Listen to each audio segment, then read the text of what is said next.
তো সকালটা একটু অন্যরকমভাবে শুরু হচ্ছে। দেখো, হ্যাপি স্যাটারডে সবাইকে। দেখো, আমি খাচ্ছি একটা ডোনাট আর সোনামা খাচ্ছে এখানে একটা ক্রিম ফিল। কিন্তু আমি ডোনাট খাচ্ছি, আমি শেয়ার করব না ওকে, সেটা হয় না। আবার আমি শেয়ার করেছি বলে ও আমাকে টুক করে শেয়ার করেছে। দেখো, এইভাবেই হয়তো বাচ্চারা শেখে, তাই না? তো যাই হোক, অনেক সকাল সকাল উঠে সব বাজার দোকান করে ফেলেছি। আজকে রান্না হচ্ছে শুধু ডিমের ঝোল আর ভাত। মেয়ের যত পরীক্ষা এগিয়ে আসছে আমার টেনশন তত বেড়ে চলেছে। কাজেই সেই জন্য আমি আর খুব বেশি কিছু এখন ভাবতেও পারছি না আর রাঁধতেও পারছি না। আজকে একদম পাতলা করে বেশি করে ডিম দিয়ে আর দুটো পটল ছিল সেটাও দিয়ে দিয়েছি, দিয়ে একটু ঝোল আর ভাতই করেছিলাম। তারপরে সোনামাকে পড়াচ্ছিলাম, পড়িয়ে টড়িয়ে উঠে এখানে দেখো চান টান করে লাঞ্চ করতে বসে গেছি। সোনামাকে ডাকছি, 1টা বেজে গেছে, খাবি আয় তাড়াতাড়ি, কিন্তু খেতে আসার নাম নেই।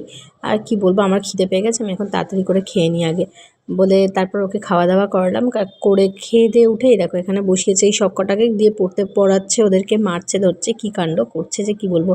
ইনি হচ্ছেন নতুন স্টুডেন্ট, তাই ওর জন্য সব কিছু কনসিডার চলছে। এইগুলো সব অন্যান্য বই ক্লাসের, সেইগুলোকে রেখে দেয়, দিয়ে সেইগুলোকে নিয়ে ও খেলে। এইটা হচ্ছে ওদের মারার হচ্ছে স্কেল। তারপরে দেখো ঘুমোচ্ছে, দেখো এ দেখো, দেখেছো? এইটা ইনি যেহেতু এখন নতুন, এনার ওপর ভালোবাসাটা এখন সব থেকে বেশি, তাই জন্য সব কিছুতে এখন ইনি। আর এদিকে দেখো আমি ওকে চাউমিন করে দিলাম, ও বিকালবেলা একটু চাউমিন খেয়ে দিয়ে তারপরে যাচ্ছে ড্রয়িং ক্লাসে। ড্রয়িং ক্লাসে যাচ্ছি দুজনে মিলে। আজকে এমন থেকে থেকে বৃষ্টি হচ্ছে যে রেনকোট ক্যারি করো, সব কিছু ক্যারি করো, যে কী যে বিরক্তিকর বলার না। তারপর ড্রয়িং ক্লাস থেকে বেরিয়ে এখানে খাচ্ছে হচ্ছে চিকেন কাবাব, ও এটা খুব পছন্দ করে, তোমরা জানোই যে চিকেন মালাই কাবাব খাচ্ছে। আর এখানে আমরা বাচ্চুদার দোকান থেকে মাঝে মাঝেই খাই, খুব ভালো বানায় বাচ্চুদা। তারপরে চলে এসেছি এখানে এই যে ক্যারাটে ক্লাসে, ও হচ্ছে সৃষ্টি, তোমরা সবাই হয়তো চেনো, আমার প্রোফাইলেও আছে। খুব ভালো মেয়ে এবং খুব ভালো ট্রেনার অলসো। তো এই যে ওখানে ওরা প্র্যাকটিস করছে। এখন বৃষ্টির জন্য, পরীক্ষার জন্য স্টুডেন্ট একটু কম আসছে। তারপর ফিরে এলাম, আসার সময় দেখো কত সুন্দর সুন্দর গণপতি বাপ্পা, দেখে কি ভালো লাগছিল।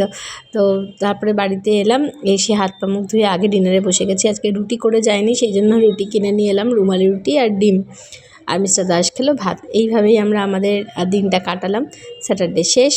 টাটা সবাইকে, সবাই ভালো থেকো আর প্লিজ সাথে থেকো।